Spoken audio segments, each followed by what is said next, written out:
के छ साथीहरू, सबैलाई सन्चै आरामै होला भन्ने कामना गर्दछु। आज चाहिँ भिडियो चाहिँ हाम्रो यो चेन सम्बन्धी नै रहेको छ।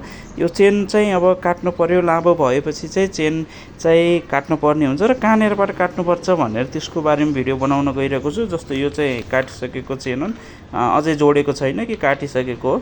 यो चाहिँ क्लिपहरू निकालेको हो र जहाँ पाए तीबाट काट्न मिल्दैन। यसको पनि काट्ने एउटा निश्चित ठाउँ हुन्छ जहाँनिर पहिला कम्पनीले जोइन गरेको छ। यो चाहिँ खास 100 फुटको रोलहरूमा पुरा रोलहरूमा आउँछ र त्यसलाई चाहिँ यस्तै मेसिनहरू जस्तो यो कटर भयो, यसले चाहिँ काट्छ अनि यसले चाहिँ गाँस्छ। यो चाहिँ अब अटोमेटिक पनि हुन्छन्, जस्तो इलेक्ट्रिकबाट चल्ने पनि हुन्छन्, तर हाम्रो चाहिँ म्यानुअलवाला हो। त्यो कारणले अलिकति हल्का केही गाह्रो हुन्छ।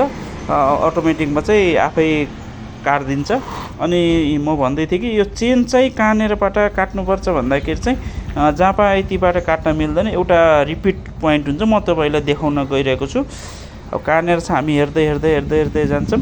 कता साइडतिर छ रिपिट पोइन्ट। एउटा चाहिँ गाँसेको हुन्छ कि यो चेन चाहिँ लामो डोरी जस्तै आएको हुन्छ। डोरीलाई चाहिँ अब तपाईँलाई 24 इन्चीको चाहियो भने 24 को, 32 को चाहियो भने 32 को पनि बनाउन मिल्छ र 20 इन्चीको चाहियो भने 20 इन्चीको पनि बनाउन मिल्ने हुन्छ।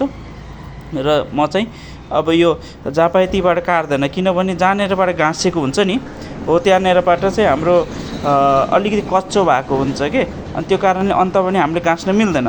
तर अब हेर्न सक्नुहुन्छ यहाँनिर चाहिँ हाम्रो गाँसेको छ। अलिकति केही फरक देख्न सक्नुहुन्छ तपाईँहरूले, फरक देख्नुहुन्छ। अरू रिपिटभन्दा केही फरक छ हो। यहाँनिरबाट चाहिँ हामीले काटेर गाँस्न पर्ने हुन्छ। एउटा दाँती फाल्छौँ, जस्तो यता फर्किया छ उता फर्किया छ हो त्यो हेर्न सक्छौँ हामीले। तर हामीले काट्यौँ भने चाहिँ दुईटै दाँत एकातिर फर्केको हुन्छ है, एकातिर फर्केको हुन्छ। अनि त्यसपछि काम त गरिहाल्छ। अलिकति रेतमा हल्का यिन दुईटामा हल्का मिलाउनु पर्ने हुन्छ, तर नर्मल्ली काटिहाल्छ, काम गरिहाल्छ।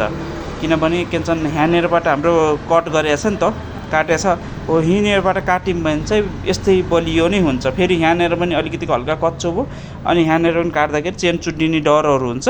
त्यो कारणले हामीले चाहिँ यहाँबाट काट्छौँ। र सुरुमा चाहिँ हामीले यसरी यो रिपिटलाई कटिङ भन्नाले पन्च गरेर अथवा ठोकेर यो लिभरले चाहिँ यसलाई काट्छ।